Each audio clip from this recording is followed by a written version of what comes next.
கர்த்தருடைய பரிசுத்த நாமத்துக்கு ஸ்தோத்திரம் உண்டாவதாக. இந்த ஆகஸ்ட் மாதத்தில் உங்களை பார்க்கவும் மிகவும் சந்தோஷம் அடைகிறோம். இந்த மாதத்தின் வாக்குத்தத்தத்துக்காக நீங்கள் எல்லாரும் எதிர்பார்க்குதலோடு இருப்பீர்கள்.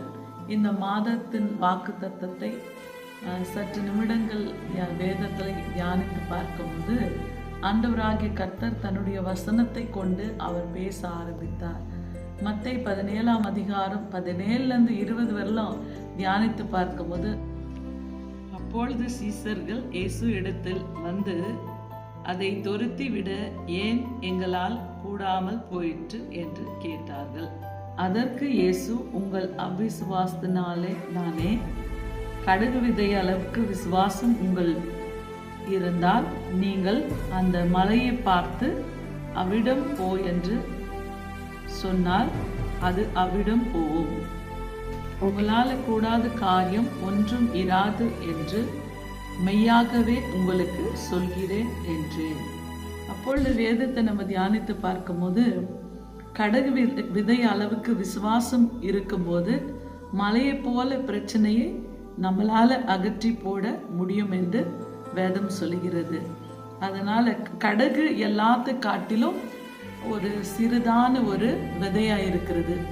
ஆனால் அந்த கடுகு விதை அளவுக்கு விசுவாசம் நமக்குள்ள இருக்கும் போது மலையை போல பிரச்சனையை நம்மளால நீக்கி போட முடியும் என்று கர்த்தராகிய ஆண்டவர் சொல்லுகிற வார்த்தை. அதனால இந்த கடுகு விதையை நம்ம பார்க்கும்போது அது கர்த்தருடைய ராஜ்யத்தை குறிக்கிறது.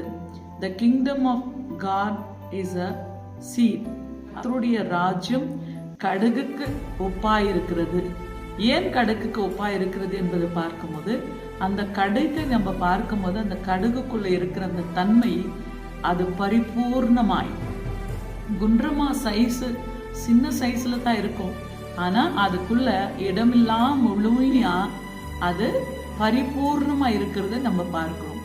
அதனால அந்த கடுகு விதை அளவுக்கு விசுவாசம் இன்னைக்கு நமக்குள்ள இல்லாததுனால தான் நிறைய பேர் சில கஷ்டங்கள்னால், பாடுகள்னால், அவமானங்கள்னால், பிரச்சனைகள்னால் நம்ம பாதிக்கப்பட்டிருக்கிறோம். அதனால தான் ஆண்டவராகிய கர்த்தர் தன் சீசர்கள் இடத்துல சொன்ன வார்த்தை, கடுகு விதை அளவுக்கு விசுவாசம் உங்களுக்குள்ள இருந்தால் அந்த மலையை பார்த்து நீங்க கட்டளிடும் போது இவ்விடத்திலிருந்து அவ்விடத்துல போய் அது விழுவும் என்று வேதம் சொல்லுகிறது.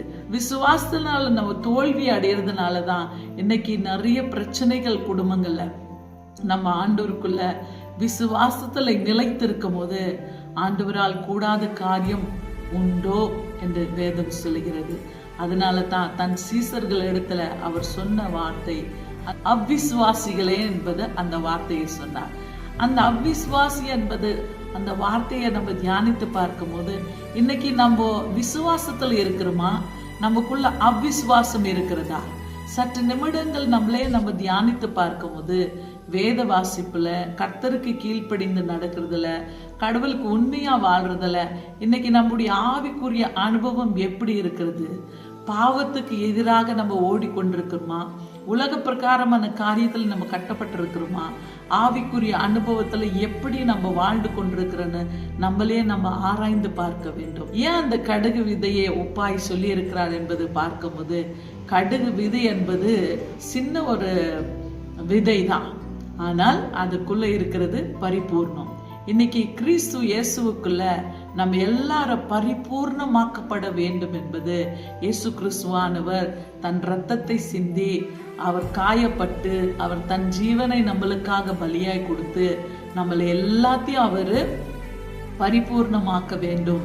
நம்ம அவருடைய ராஜ்யத்துல சேர்க்கப்பட வேண்டும். ஒருவரும் கெட்டு போகாதபடிக்கு அவர் தன் ஜீவனையே பலியாய் கொடுத்தார் என்று வேதம் சொல்கிறது. அதனால என் அன்பின் சகோதரிய சகோதரன், இந்த கடைசி நாட்கள்ல வாழ்ந்து கொண்டிருக்கிற நாமும் நமக்குள்ள இருக்கிற அந்த நம்பிக்கைய அவ்விசுவாசத்தை எடுத்து போட்டு ஆண்டவருக்காக ஒரு நல்ல விசுவாசிகளை நம்ம மாற்றப்பட வேண்டும். முன்ன இருந்த அந்த விசுவாசம் இப்ப ஏன் நம்ம பின்மாற்றத்துல போய் கொண்டிருக்கிறோம்? ஏன் நம்ம ஆண்டவரை விட்டு தூரமாய் போய் கொண்டிருக்கிறோம்? ஏன் நம்ம ஆவிக்குரிய அனுபவத்துல நம்மளால வளர முடியாமல் நம்ம பின்மாற்றத்துல போய் கொண்டிருக்கிறோம்? வேறு வினாடி ஆவிக்குரிய அனுபவத்தை குறித்து நீங்க சற்று நிமிடங்கள் யோசித்து பாருங்கள். உங்களுடைய ஆவிக்குரிய வாழ்க்கை எப்படி இருந்தது, இப்பொழுது நீ எப்படி வாழ்ந்து கொண்டிருக்கிறாய் என்பது உன்னையே நீ ஆராய்ந்து பார்க்கும்போது ஆவியானவர் சொல்றாரு, நம்முடைய வாழ்க்கையில இருக்கிற எல்லா சோதனைகளை மேற்கொள்ள, எல்லா பிரச்சனைகளை எதிர்த்து நிற்க நம்மளுக்கு அந்த கடுகு விதை அளவுக்கு விசுவாசம் அவசியம். அந்த கடுகு விதை அளவுக்கு விசுவாசம் இருக்கும் போது மலையை போல பிரச்சனையை அவர் அகற்றி போட அவர் வல்லவராயிருக்கிறார். இன்னைக்கு அன்பின் சகோதரியே சகோதரனே, எதை குறித்து உங்க இருதயம் கலங்காத இருக்கட்டும். உங்க வாழ்க்கை ஆண்டவருக்கு ஒப்பு கொடுங்க. கடுகு விதை அளவுக்கு விசுவாசம் இருக்கும் போது இலைக்கு கப்பாற்பட்ட காரியங்களை ஆண்டவர் செய்ய வல்லவராயிருக்கிறார். நம்ம வாழ்க்கையை ஆண்டவருக்கு ஒப்பு கொடுக்கலாமா? இந்த மாதத்துல ஆண்டவராகிய கர்த்தர் நம்ம விசுவாசத்தை அவர் தட்டி எழுப்ப விரும்புகிறார். நம்முடைய வாழ்க்கையை மாற்ற விரும்புகிறார். நம்முடைய சிறு இருப்புகளை மாற்ற விரும்புகிறார். உன்னுடைய சூழ்நிலைகளை மாற்ற விரும்புகிறார். உன்னுடைய விசுவாசத்தை தட்டி எழுப்ப விரும்புகிறார். இனி நீ தோல்வி அடைய மாட்டாய் மகளே. இனி நீ தோற்று போவதல்ல. ஆண்டவராகிய கர்த்தர் உன் வாழ்க்கையை தட்டி எழுப்ப போறார். அந்த கடுகு விதை அளவுக்கு விசுவாசம் உனக்குள்ள இருக்கும் போது மலையை போல பிரச்சனையை அவர் மாற்றி போட வல்லவராயிருக்கிறார். கர்த்தருக்கு நீ கீழ்ப்படிந்து அவருக்கு நீ பிரதம ஸ்தானத்தை கொடுத்து நீ வாழும் போது நிச்சயமா நீ ஆசீர்வதிக்கப்படுவாய். நம்ம எல்லாரும் கண்களை மூடி ஒரு வினாடி காட்சியை பார்த்து கொண்டிருக்கிற அன்பு சகோதரி சகோதரனுக்காக செபிக்க விரும்புகிறோம். அன்பின் பரலோக பிதாவே சோத்தரிக்கிறோம் ஆண்டவரே. ஆண்டவரே, இந்த ஆகஸ்ட் மாதத்திலே தகப்பனே, யாரெல்லாம் விசுவாசத்திலே தோய்ந்து போய் ஆண்டவரே வேதனையோட கலகத்தோட கண்ணீரோடு வாழ்ந்து கொண்டிருக்கிற பிள்ளைங்களுக்காக பாரப்பட்டு செபிக்கிறோம் ஆண்டவரே. இப்பொழுது தேவனே உம்முடைய பலத்த கரம் இந்த குடும்பங்கள் மேல் இறங்கி வருவதாக, தடைகள் கட்டுகள் உடைக்கப்படுவதாக, எல்லா போராட்டங்களை தடைகளை அண்ட சராசரத்தை படித்த தேவனுடைய நாமத்தினால் கட்டளிட்டு செபிக்கிறோம். எல்லா தடைகள் உடைக்கப்படுச்சும் ஆண்டவரே. அற்புத காரியங்கள் செய்பவர் நீர் ஆண்டவரே. ஆலோசனை கொடுத்து நடத்துகிற தெய்வம் நீர் ஆண்டவரே. எல்லா சூழ்நிலைகளை தலைக்கிலியா மாற்றுவீராக ராஜா. யாரெல்லாம் விசுவாசத்திலே தேவனை துவைந்து போயிருக்கிறாங்களப்பா, அவங்களுடைய விசுவாசத்தை தட்டி எழுப்புவீராக. ஒவ்வொரு குடும்பங்கள் ஆசீர்வதிக்கப்படும். ஒவ்வொரு குடும்பங்களில் இருக்கிற பிரச்சனைகளை நீக்கி போடுவீராக. நீங்க கொடுத்த அதிகாரத்தை கொண்டு பிதா குமாரன் பரிசுத்தாவின் நாமத்தினால் ஒவ்வொரு பிள்ளைங்களை நீங்க ஆசீர்வதிங்க ஆண்டவரே. ஒவ்வொரு குடும்பங்களை ஆசீர்வதிங்களா ஆண்டவரே. தேவனே, ஒவ்வொரு குடும்பத்தாரையும் உம்முடைய பாதத்திலே அர்ப்பணித்து இயேசு கிறிஸ்து இனியற்ற நாமத்தினால் ஜெபிக்கிறோம் ஜீவனுள்ள நல்ல பிதாவே. ஆமென்.